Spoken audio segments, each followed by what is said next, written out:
Praise the lord. పునరుద్ధానుడైన యేసుక్రీస్తు నామములో మీ అందరికీ నా శుభాభివందనాలండి. బాగున్నారా? యేసయ్య మీ అందరినీ ఆశీర్వదించును గాక. అనుదిన వాత్సల్యత అనునేటి వాక్య ధ్యానాంశాన్ని ఈ ఉదయకాలం ధ్యానించుకుందాం రండి. పరిశుద్ధ బైబిల్ గ్రంథములో నుంచి ప్రకటన పుస్తకం 3వ అధ్యాయము 8వ వాక్య భాగంలో 3వ లైన్ నేను చదువుతాను. వీలైతే బైబిల్ తెరిచి వాక్యాన్ని గమనించండి. ఇదిగో తలుపులు నీ ఎదుట తీసి ఉంచి ఉన్నాను, దానిని ఎవడును వేయనేరడు. యేసయ్యకి మహిమ కలుగును గాక. దైవజనమా, చదవబడిన ఈ వాక్య భాగంలో నుంచి సాక్షాత్తు దేవుడే నీతో మాట్లాడడానికి ఇష్టపడుతున్నాడు. ఏంటి ఆ చక్కటి మాట?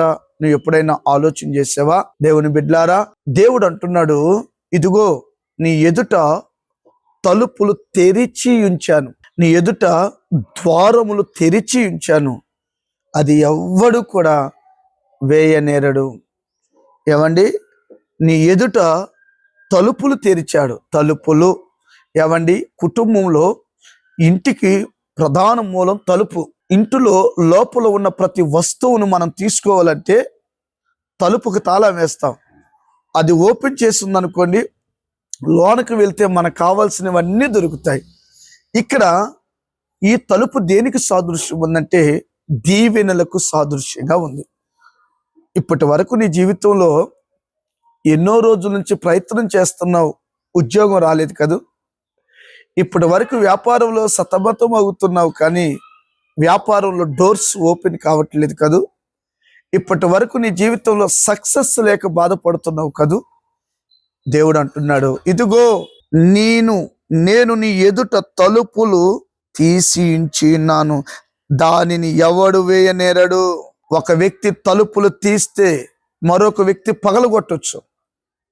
మరో వ్యక్తి తలుపులు వేస్తే మరొక వ్యక్తి తలుపులు పగలగొట్టొచ్చు. కానీ దేవుడే నీకు ద్వారాన్ని కలుగచేస్తే, దేవుడే నీ కొరకు డోర్స్ ఓపెన్ చేస్తే, ఈ భూప్రపంచంలో 895 కోట్ల మంది పైగా ఉన్న ఈ ప్రపంచ విశ్వములో ఏ నరాలాడుతున్న నరుడు దానిని వేయలేడు.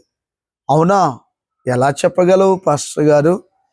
మనకు తెలుసు కదా, నోవాహు కాలంలో ప్రజలు పాపం పండింది.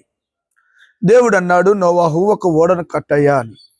నోవాహు చక్కటి ఒక ఓడను కట్టాడు. ఈ ఓడను కట్టిన తర్వాత 2 జతలుగా వాటిలోకి తీసుకొని రమ్మని చెప్పాడు. అద్భుతం. అనేక వాటిని నోవాహు మాటకు లోబడి వాటన్నీ కూడా చక్కగా జతలు జతలుగా ఓడలోకి వచ్చాయి.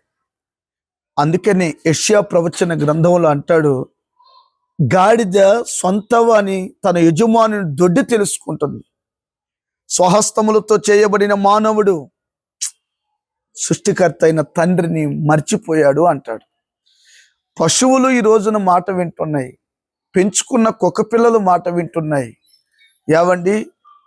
చిలుక, రకరకాల పక్షులకు కూడా మాటలు నేర్పించి అవి యజమానుడు మాట వినేలా చేస్తున్నాయి. కానీ దేవుని స్వరూపంతో చేయబడ్డ మానవుడు మాత్రం దేవుని మాట వింటలేదు. ఎందుకంటే ఆ ఏదేను తోటలో ఏవండి తినవద్దు అని చెప్పిన ఆ పండు ప్రభావం కొన్ని వేల వందల కోట్ల సంవత్సరాల ఆ ప్రభావం పడింది.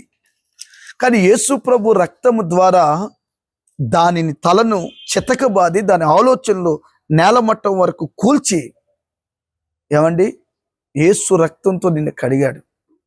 నేనంట, నువ్వు అనుకున్నది చేయడానికి ప్రభు శక్తి కలిగిన వాడు. మత్తయి సువార్తలు అంటాడు, అడుగుడి మీకు ఇవ్వబడును, తట్టుడి తీయబడును, వెతుకుడి దొరుకును అంటాడు. ఈ రోజున నువ్వు విశ్వసించగలిగితే, అడగగలిగితే, నమ్మగలిగితే, తట్టగలిగితే ఆయన సమీపముగా ఉన్నాడు. ఈ నోవాహు చక్కగా ఓడను కట్టి జతలుగా వాటిలోకి వెళ్ళిన తర్వాత తాళం వేశాడు. ప్రజలు మాట వినలేదు. 40 రోజులు ప్రచండమైన వర్షం కురిసింది. ఏవండి? నోవాహు తలుపుతి అంటే, అయ్యా నేను వేయలేదు బాబు, దేవుడు వేశాడు. నేను దేవుడు తాళాలు తీసినంతసేపు బ్రతిమలాడిన ఎవ్వడు దేవుని మాట వినలేదు. దండం పెట్టి మొత్తుకున్న ఎవడు రాలేదు నాయన, నేనేం చేయలేనన్నాడు. చూసావా?